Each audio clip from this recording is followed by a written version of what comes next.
자, 이렇게 했고요. 자, 그 다음 문제로 가보도록 하겠습니다. 자, 51번이에요.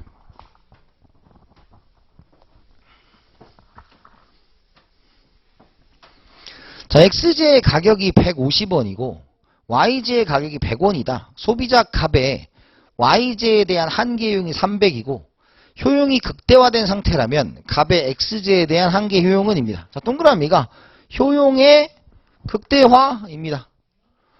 그죠? 1번 효용 극대화 조건은 뭐였어요?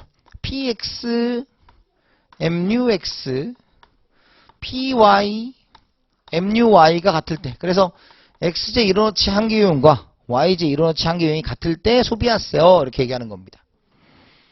자, 그러면 이제 집어넣으면 되죠. XJ 가격이 얼마다?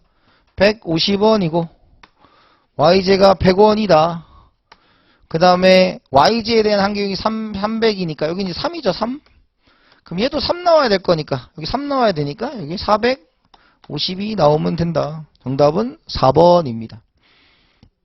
끝. 끝. 그리고 알면 푸는 거예요. 그러니까 여러분 이런 거는 놓치시면 안 되는 거죠. 이런 거 놓치시면 안 되는 겁니다.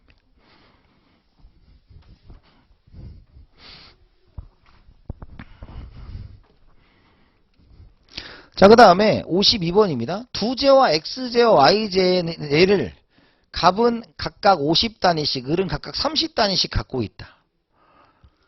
그죠? 이 상태에서 XJ에 대한 YJ 한계 대체율이 3이고 을은 2다. 값과 을 사이에 자유로운 거래가 이루어진다면 XJ에 대한 YJ의 교환 비율은 입니다. 그러면 XJ에 대한 YJ의 교환 비율이 뭐냐 라는 겁니다. XJ에 대한 YJ의 교환 비율이고 그리고 효용을 극대화해야 된다는 거예요.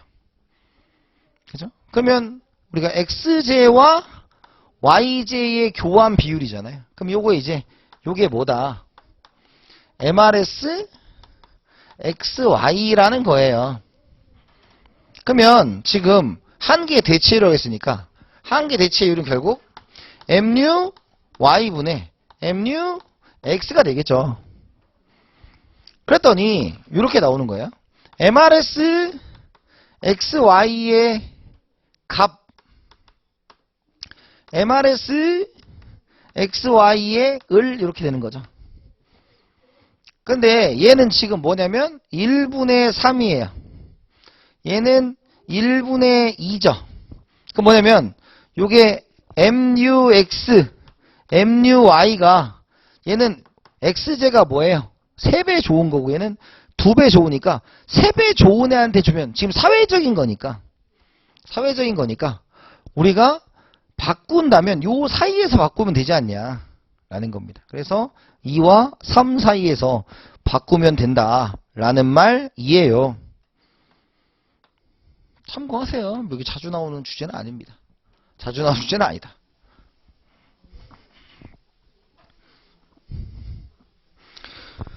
자, 그 다음에 54번입니다. 수요의 법칙과 공급의 법칙이 성립하는 선풍기 시장에서 선풍기의 균형 가격을 상승시키는 유발하는 요인이 아닌 것은입니다. 동그라미 균형 가격의 상승을 유발한다 라는 겁니다. 그럼 균형 가격이 상승하려면 수요가 증가하거나 또는 공급이 감소하면 돼요. 자, 근데 트릭으로 준 게 뭐가 있다? 선풍기는 열등제다라는 거죠. 열등제. 요 두 가지를 가지고 문제를 푸는 겁니다. 자, 먼저 1번. 대체제인 에어컨 생산 기술의 발전으로 좀 더 저렴한 에어컨을 생산할 수 있게 되었다. 그럼 대체제의 가격이 하락합니다. 그러면 에어컨으로 갈아타야죠. 그러면 수요가 감소해요.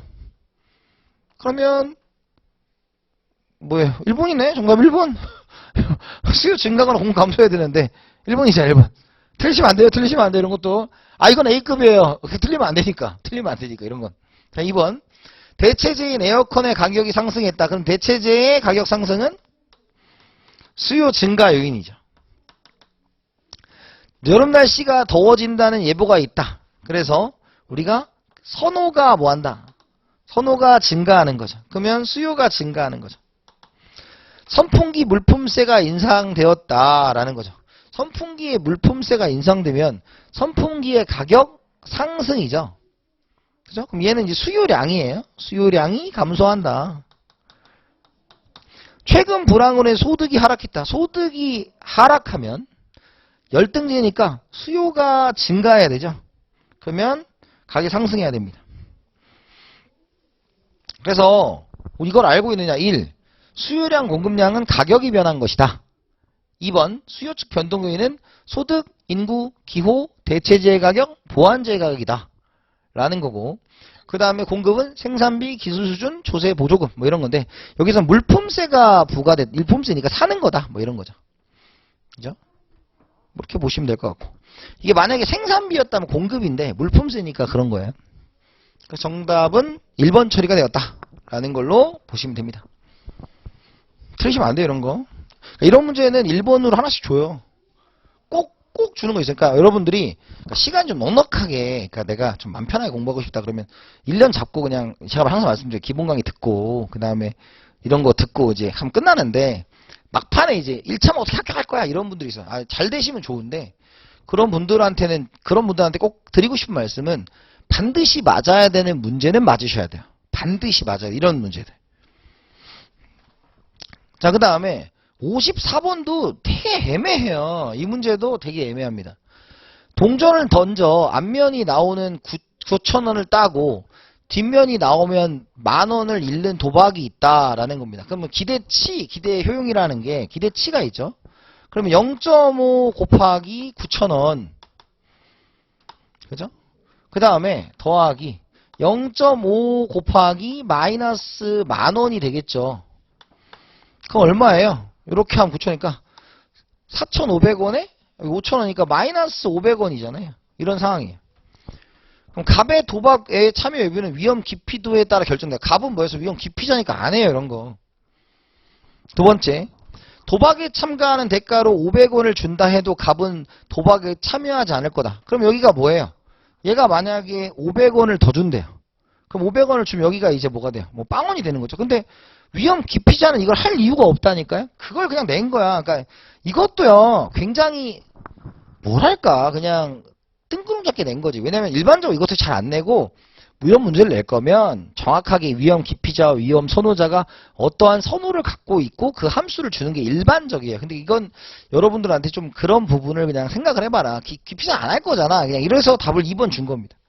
3번, 병은 이 도박에 반드시 참가할 거다. 중립자가 왜 해요? 마이너스 값이 나오는데 할 이유가 없어요. 네 번째, 을은 이 도박에 반드시 참여할 거다. 중립자가, 을은 애호자죠. 여기 봐. 지금 을은 애호자죠. 을은 애호자가 이걸 할 이유가 없다라는 겁니다. 없고, 그 다음에 5번, 앞면에 나올 때 따는 금액을 1,000원 올려 10,000원으로 하고 뒷면이 나올 때 잃는 금액을 1,000원 내려서 9,000원 하면 갑을 이용 모두 도박에 참여한다. 우리가 이제 갑은 안 한다니까요. 기피자는 할 이유가 없다. 이렇게 보시면 될 것 같습니다. 이것도 이런 거보다는 이제 우리가 문제 풀 때 기대효용에서 기대치, 기대효용, 확실성 등가, 위험 프리미엄, 공정한 보험료, 최대한의 보험료 이렇게 쭉쭉 따져대는 문제가 있어요. 그런 게 훨씬 더 출제될 가능성이 높다. 이렇게 말씀드릴 수가 있겠습니다. 정답은 2번이고 참고만 하셔라. 이 문제도 참고만 하셔라. 그래서 여러분 20문제짜리 40문제 다 풀어준 거예요. 왜? 이런 문제도 있으니까. 자, 55번입니다. 갑과 을 두 사람이 사는 사회에서 갑의 소득을 X, 을의 소득을 Y라고 하고 이들의 소득 분포는 이렇다. 소득 분포 상태를 평가하는 세 가지 원칙은 아래와 같다. 다음 설명 중 옳지 않은 것은이 되겠습니다. 그래서 먼저 A 있어요. 사회에서 가장 가난한 사람의 소득이 높을수록 바람직하다예요. 그래서 가장 가난한 사람이 중요하다라는 거죠. 이걸 이제 롤스식이라고 하는 거죠. 롤스식. 그죠? 두 번째, 두 사회 구성원들의 소득이 총합이 클수록 바람직하다. 총합이 커야 된다라는 거예요. 그래서 합 공리주의가 되겠고요. 모든 사회 구성원들의 소득이 균등하게 분포될수록 바람직하다. 이건 근데 평등주의는 본래 곱하기인데 얘는 이 출제자가 또 이것도 자기 맘대로 낸 거야. 보세요. 1번. 소득 분포 분포 3과 2, 5와 2를 비교했을 때 원칙 A에 따르면 3과 2가 더 바람직하다. 왜? 가장 가난한 사람이 둘 중에 얘니까 얘가 바람직하죠. 그러니까 1번은 맞는 겁니다. 약자에 의해서. 두 번째, 소득분포 3,2와 4,2를 비교했을 때 원칙 B에 따르면 4,2가 더 바람직하다. B는 어때요? 요거 더하면 5고 요거 더하면 6이니까 큰 게 좋으니까 맞죠? 2번도 맞습니다. 3번이에요. 소득분포 1,1과 4,1을 비교할 때 원칙 C에 따르면 1,1이 더 바람직하다. 자, 지금 C는 어때요? 평등한 게 보니까 이게 더 바람직하겠죠. 평등한 거. 네 번째, 소득분포 3,3과 2,3을 비교했을 때 위 세 가지 원칙 모두 3,3을 더 바람직하다. 왜? 가장 가난한 거 보자. 2, 3, 얘가 좋아. A. 그 다음에 B. 3 더하기 3은 6, 2 더하기 3은 5, 얘가 좋아. 그 다음에 3번에 평등한 거, 얘가 평등하죠. 그러니까 4번도 맞는 얘기죠. 자, 5번이에요. 소득분포 2,3과 7,3을 비교할 때 위 세 가지 원칙 중 7,3이 명백하게 바람직하다고 판단한 원칙은 B뿐이다. 자, 가장 가난한 사람이 얘. 가장 가난한 사람이 얘. 그러면 지금 누가 좋다?